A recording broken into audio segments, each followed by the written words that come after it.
Assalamualaikum warahmatullahi wabarakatuh. Nama saya Muhammad Zaki Kamal Faiz. Saya dari kelas I. NIM saya 231414. Di sini saya akan merangkum buku logika dari mata kuliah logika. Logika adalah bahasa Latin berasal dari kata logos, yang berarti perkataan atau sabda, atau istilah lainnya yang digunakan sebagai gantinya adalah matik. Kata Arab yang diambil dari kata kerja, nataka, yang berarti berkata atau berucap. Dalam sehari-hari kita sering mendengar ungkapan alasannya tidak logis, argumentasinya logis, atau kabar itu tidak logis. Yang dimaksud dengan logis adalah masuk akal dan tidak logis adalah tidak masuk akal. Kata logika dipergunakan pertama kali oleh Zeno dari Citium. Kaum sofis, Sokrates, dan Plato harus dicatat sebagai perintis lahirnya logika. Logika lahir sebagai ilmu atas jasa Aristoteles, Theophrastus, dan kaum Stoa. Aristoteles meninggalkan 6 buku yang oleh murid-muridnya diberi nama Organon. Buku tersebut adalah 1. Categoriae, itu mengenai pengertian-pengertian. Yang nomor 2, De Interpretatiae, mengenai keputusan-keputusan. Yang nomor 3, Analytica Priora, tentang silogisme. Yang keempat, Analytica Posteriora, mengenai pembuktian. Yang kelima, ada Topika, mengenai perdebatan. Yang keenam, ada De Sophisticis Elenchis, mengenai kesalahan-kesalahan berpikir. Buku-buku inilah yang menjadi dasar logika tradisional.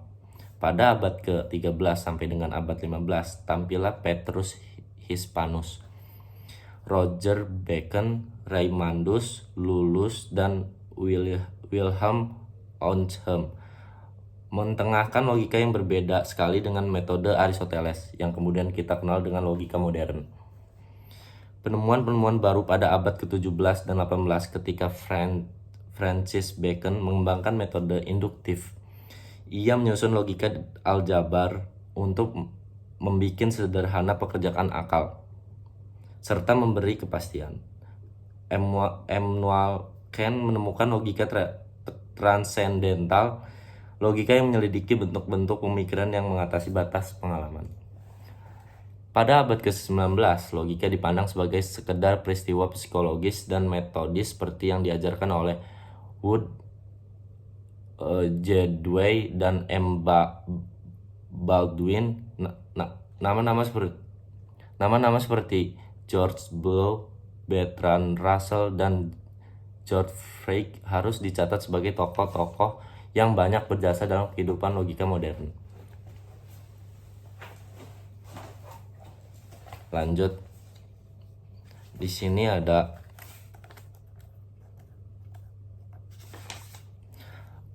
arti ilmu. Logika yang sedang kita pelajari adalah ilmu. Dalam bahasa Indonesia, ilmu seimbang artinya sains, dan dibedakan pemakaian secara jelas dan kata pengetahuan. Dengan kata lain, ilmu pengetahuan mempunyai pengertian yang berbeda secara mendasar.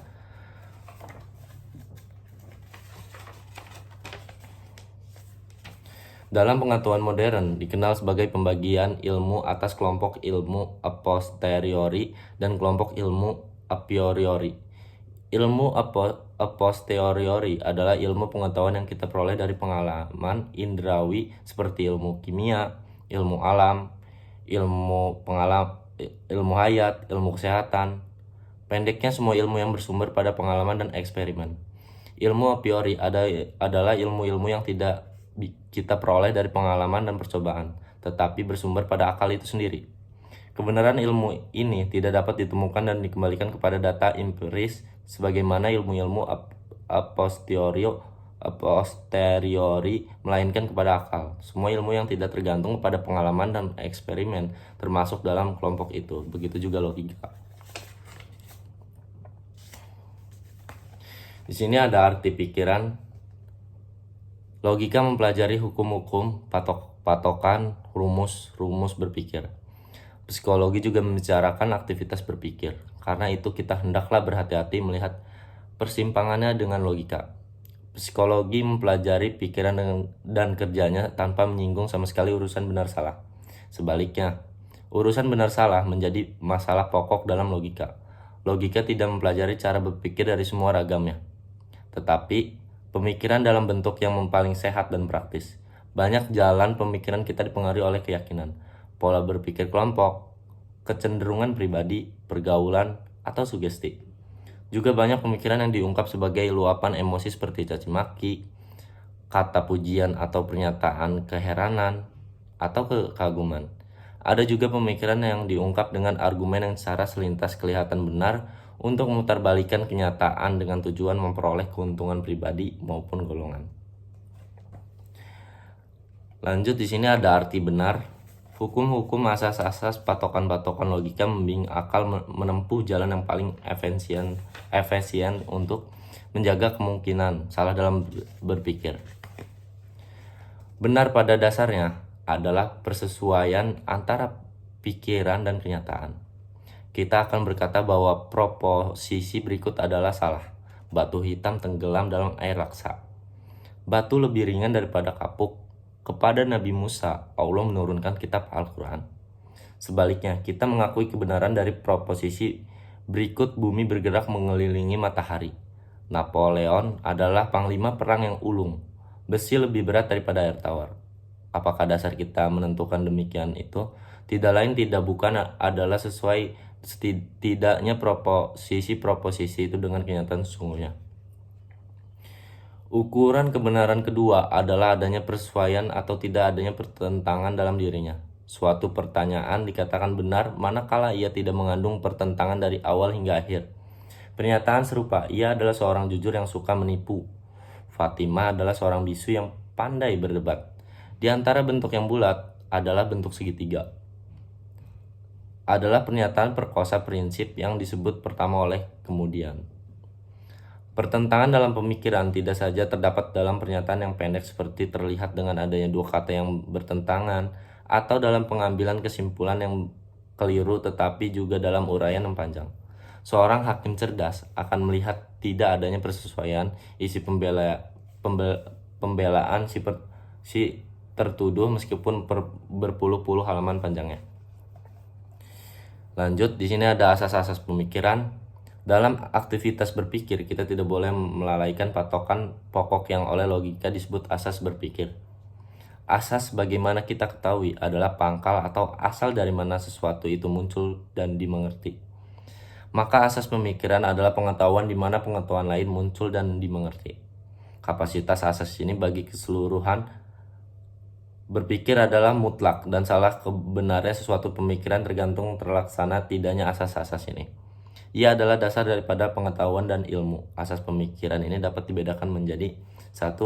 Asas identitas. Ia adalah dasar dari semua pemikiran dan bahkan asas pemikiran yang lain. Kita tidak mungkin dapat berpikir tanpa asas ini. Prinsip ini mengatakan bahwa sesuatu itu adalah dia sendiri, bukan yang lain. Jika kita mengakui bahwa sesuatu itu Z, maka ia adalah Z dan bukan A, bukan B, atau bahkan C. Bila kita diberi perumusan akan berbunyi, bila proposisi itu benar, maka benarlah ya. Yang kedua, ada asas kontradiksi. Prinsip ini mengatakan bahwa pengingkaran sesuatu tidak mungkin sama dengan pengakuannya. Jika kita mengakui bahwa sesuatu itu bukan A, maka tidak mungkin pada saat itu ia adalah A. Sebab realitas ini hanya suatu bagaimana disebut oleh asas identitas. Jika hendak kita rumuskan, akan berbunyi tidak ada proposisi yang sekaligus benar dan salahnya. Yang ketiga, ada asas penolakan kemungkinan ketiga. Asas ini mengatakan bahwa antara pengakuan dan pengingkaran kebenarannya terletak pada salah satunya. Pengakuan dan pengingkaran merupakan pertentangan mutlak. Karena itu disampingkan tidak mungkin benar keduanya. Jika tidak mungkin salah keduanya, mengapa tidak mungkin salah kedua-keduanya? Bila pernyataan dalam bentuk positifnya salah berarti ia memungkiri realitasnya. Dengan adanya kata lain realitas, ini bertentangan dengan pernyataan. Pernyataan kontradiktoris, kebenaran terdapat pada salah satunya, tidak memerlukan kemungkinan ketiga. Jika kita rumuskan akan berbunyi suatu proposisi selalu dalam keadaan benar atau salah. Dan di sini ada cara mendapatkan kebenaran. Ada dua cara berpikir yang dapat kita gunakan untuk mendapatkan pengetahuan baru yang benar, yaitu melalui metode induksi dan metode deduksi. Induksi adalah cara berpikir untuk menarik kesimpulan yang bersifat umum dari kasus-kasus yang bersifat individual. Penalaran ini dimulai dari kenyataan-kenyataan yang bersifat khusus dan terbatas, diakhiri dengan pernyataan yang bersifat umum. Seperti contohnya besi dipanaskan memuai, seng dipanaskan memuai, emas dipanaskan memuai, timah dipanaskan memuai. Jadi semua logam jika dipanaskan memuai. Cara kita dapat berpikir secara ekonomis, meskipun eksperimen kita terbatas pada beberapa kasus individual, kita bisa mendapatkan pengetahuan yang lebih umum, tidak sekedar kasus yang menjadi dasar pemikiran kita. Untuk mendapatkan pengetahuan bahwa semua logam memuai bila dipanaskan, kita tidak usah membuat penelitian terhadap setiap logam, tetapi cukup sebagai daripadanya. Kedua, pernyataan yang dihasilkan melalui cara berpikir induksi tadi mungkin proses penalaran selanjutnya, baik cara induktif maupun secara deduktif. Secara induktif kita dapat menyimpulkan pernyataan tadi kepada pernyataan yang lebih umum lagi. Melanjutkan contoh tadi dari pernyataan semua logam jika dipanaskan memuai, dapat ditarik kesimpulan bahwa semua benda memuai bila dipanaskan. Deduksi adalah kegiatan berpikir merupakan kebalikan dari penalaran induksi. Deduksi adalah cara berpikir dari pernyataan yang bersifat umum menuju kesimpulan yang bersifat khusus. Contohnya, semua logam bila dipanaskan memuai. Tembaga adalah logam. Jadi tembaga bila dipanaskan memuai. Dengan penalaran induktif, kita mendapat pengetahuan bahwa semua logam bila dipanaskan memuai. Dengan penalaran deduktif, kita mendapat pengetahuan yang terpercaya bahwa tembaga bila dipanaskan memuai. Meskipun pengetahuan ini kita dapat tidak melalui penelitian lebih dahulu, ini keuntungan cara berpikir deduktif. Jadi antara penalaran induksi dan deduksi mempunyai hubungan yang sangat erat. Mula-mula orang menggunakan penalaran induktif untuk mendapatkan pernyataan yang bersifat umum. Pernyataan umum ini menjadi dasar pemikiran deduksi. Dengan deduksi kita dapat mengetahui pengetahuan baru yang dicakup oleh pernyataan induktifnya. Terus di sini lanjut ada pembagian logika. Logika dapat disistematisasikan menjadi beberapa golongan, tergantung dari mana kita meminjaunya. Dilihat dari segi kualitasnya, mantik atau logika dapat dibedakan menjadi logika naturalis, yaitu kecakapan berlogika berdasarkan kemampuan akal bawaan manusia. Terus akal manusia yang normal dapat bekerja secara spontan sesuai hukum-hukum logika. Bagaimana rendahnya inteligensi seseorang itu dapat membedakan bahwa sesuatu itu adalah berbeda dengan sesuatu yang lain, dan bahwa dua kenyataan yang bertentangan tidaklah sama. Dilihat dari metodenya, dapat dibedakan atas logika tradisional dan logika modern. Logika tradisional adalah logika Aristoteles dan logika daripada logikus yang lebih kemudian tetapi masih mengikuti sistem logika Aristoteles. Para logikus sesudah Aristoteles tidak membuat perubahan atau menciptakan sistem baru dalam logika, kecuali hanya membuat komentar yang menjadikan logika Aristoteles lebih elegan.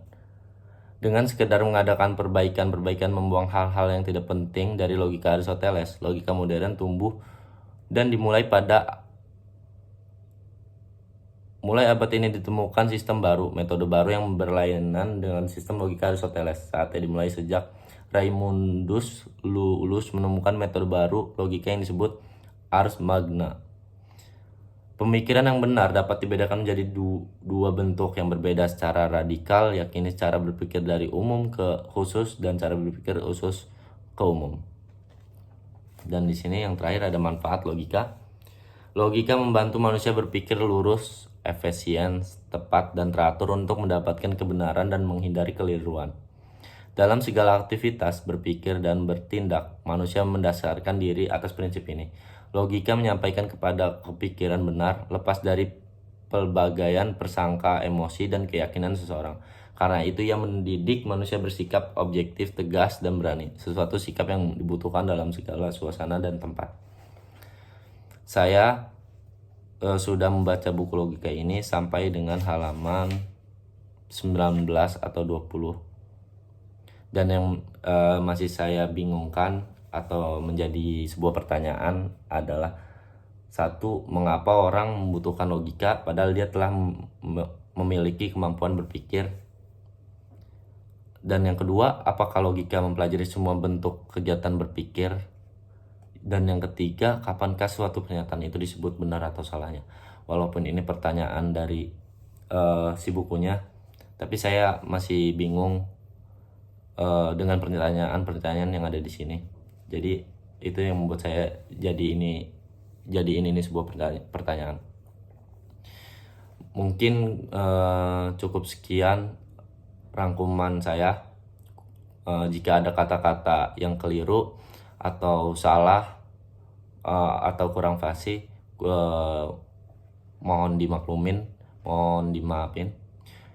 Kurang lebihnya mohon maaf.